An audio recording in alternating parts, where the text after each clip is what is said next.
Questão 2. Essa questão também, essa prova como um todo, ela botou isso em discussão, viu? Questão negra, questão dos marginalizados, literatura negra, questão da literatura marginalizada, um debate filosófico sobre a questão científica. Então a prova inteira foi em torno desses debates. Isso do ponto de vista das ciências humanas, tá? Deu uma olhada nesse processo a hora que estava comentando a solução dela e elaborando isso comigo mesmo. Mas vamos lá, questão 2, né?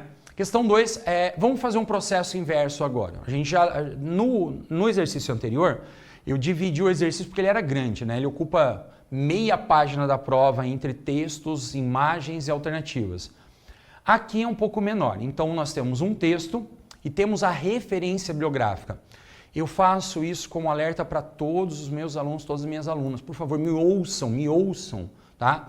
A referência bibliográfica numa prova como a FUVEST, ela não está ali à toa. O pessoal que elaborou espera que você pegue disso daqui dados, imagens, referências, algum tipo de coisa você pode retirar dali. Então vamos lá. Qual que é a referência bibliográfica aqui?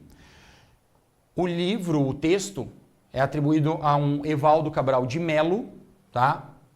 Eu sei que o Evaldo Cabral de Melo é um historiador, tá? Mesmo que você não saiba, não tem problema. Mas aqui tem o nome do texto, ó. Um Imenso Portugal, : História e Historiografia. O livro é de São Paulo, edição editora 34, né? De 2002 a edição, página 110. Tá? O senhor precisa prestar atenção em tudo isso. Às vezes vem um texto que é datado do século XIX. Às vezes vem uma referência bibliográfica que é datada de um momento específico da história. Uma publicação de 45 te dá a informação que ela é publicada no ano que acaba a guerra, a Segunda Guerra Mundial.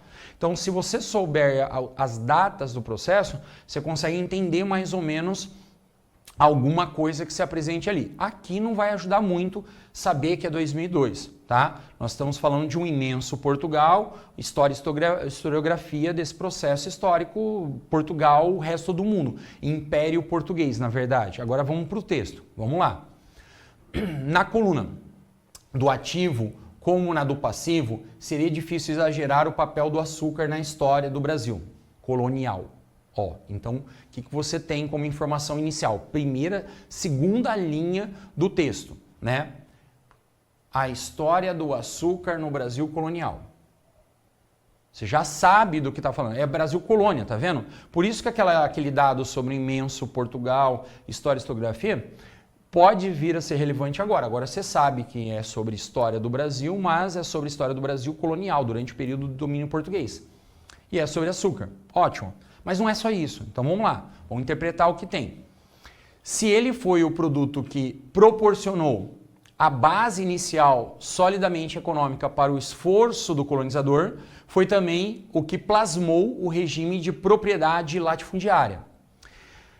Outras duas informações importantes. Ele está falando que foi a base, tá? Afirmando que foi a base da economia colonial, né? Da economia do colonizador, beleza? E ele também constrói, o açúcar constrói a ideia de propriedade latifundiária no Brasil, tá? É o que instalou o processo. Só que ele vai além, instalou a escravidão africana.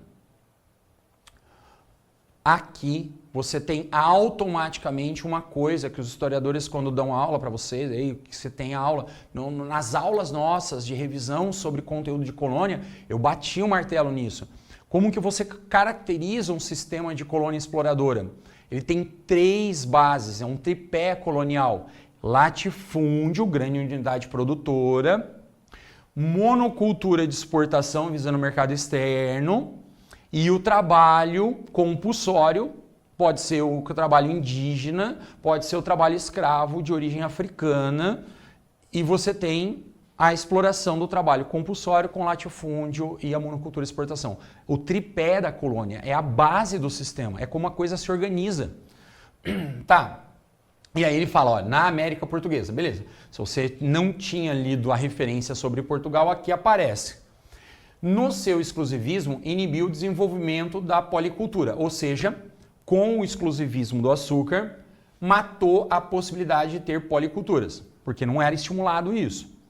Embora estimulando em áreas apartadas a pecuária e a lavoura de subsistência, ou seja, fora da atividade açucareira, em outra área apartada do açúcar, separada geograficamente do açúcar, estimula-se a pecuária e a lavoura de subsistência. A lavoura de subsistência é meio óbvio, né? Eles precisam subsistir, então precisa comer. Não dá para viver de garapa e rapadura. O máximo que você vai ter é diabetes, tá? O que você precisa é de comida. No caso, eles vão adaptar aquilo que já tinha aqui. Mandioca e milho indígena vão ser as bases da alimentação dessa galera. A mandioca processada de várias formas e o milho também, beleza? Aí eles introduzem outras atividades de subsistência, não só uma agricultura de subsistência, uma lavoura de subsistência, tá? Pomares, verduras, legumes, esse tipo de coisa.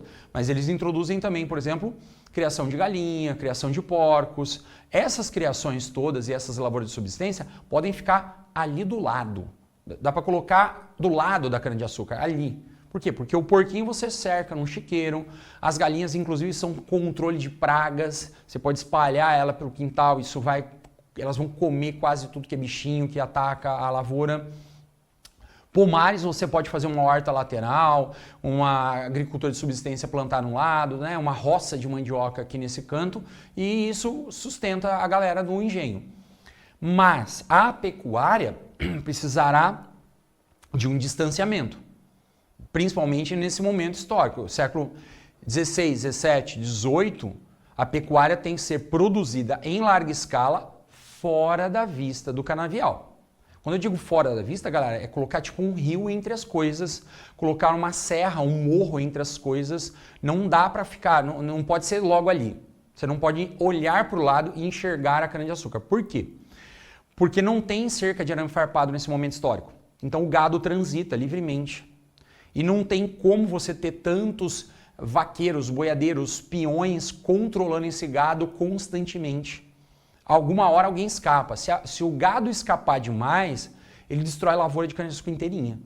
Então tem que ser criado longe. É por isso que a pecuária no período colonial, em especial no Brasil, vai produzir uma interiorização da população. Vão usar os grandes rios da região, Rio São Francisco, né, Tietê, Paranapanema, eles vão penetrar até o interior com esse gado e usar esses rebanhos no entorno desses rios, mas mais para dentro do território. É por isso que o Rio São Francisco tinha um apelido de Rio dos Currais no período colonial, tá? Então, beleza, você entendeu essa dinâmica. Aí ele continua. Ele desenvolveu um estilo de vida que marcou a existência de todas as camadas da população que integrou, reservando, contudo, em seus privilégios uns poucos. Tá, ele quem? O papel do açúcar. O texto está discutindo o papel do açúcar. Então, ele produz isso tudo. Beleza? Ok, agora que você tem um panorama geral do período colonial brasileiro, bem geralzão, sim, só apontando aquilo que está no texto, tá? Não vamos especificar demais, não entrei em caráter social, uma economia regional, nem nada, nem na administração política da área. É só para você entender a questão. Vamos lá. O texto indica que no Nordeste açucareiro dos séculos 16 e 17, viu? É daquilo que a gente estava falando. A mão de obra escravizada de origem africana e indígena era empregada nos canaviais, na pecuária e na lavoura de subsistência. Mal menos, tá? Eu vou ter um certo problema com a alternativa aqui na questão da pecuária. Na pecuária, geralmente, era utilizado população mestiça, às vezes até de origem indígena ou origem negra, mas mestiça, e era um trabalho livre assalariado, não era um trabalho que se usava escravos, tá? Aqui eu vou ter esse disclaimer. Vamos deixar ela por perto, porque não dá para descartar toda ela, mas isso daqui me chama a atenção, tá? Vamos ler junto. B. A distribuição de terras baseava-se na concessão pela coroa portuguesa de privilégios e pequenos lotes a donatários. Ok. A primeira parte da B está completamente certa. A distribuição de terras baseava-se na concessão, sim, pela coroa portuguesa. Ok. De privilégios, também pequenos lotes a donatários. Não. A coroa portuguesa distribui grandes lotes, capitanias hereditárias. Uma vez distribuída a capitania hereditária, o capitão donatário, ele sim distribui sesmarias, que aí entraria nessa lógica de lotear o processo e distribuir donativos a esses pequenos proprietários de sesmarias. Então, de novo, olha, na A tem isso daqui que me pega, na B tem esse problema também. Vamos indo. Você está vendo como você vai marcando aquilo que te incomoda nas alternativas? C. Os privilégios concentravam-se na mão dos senhores de engenho. Sim, os privilégios se concentravam nas mãos em detrimento da população escravizada ou livre e pobre. Cara, não tem nada que eu possa dizer que na C está errada. Percebeu? Nada pega mal. Privilégio é uma coisa exclusiva do senhor de engenho. Ele detém o controle. A população escravizada ou livre, pobre, está marginalizada no processo, não tem isso, não tem essa relação. Ok, eu acho que é a C, tá vendo? Vamos só eliminar? D, desenvolvimento das relações socioeconômicas fundadas na horizontalidade. Horizontalidade? Na nossa cultura social colonial não tem horizontalidade. Modo de produção feudal.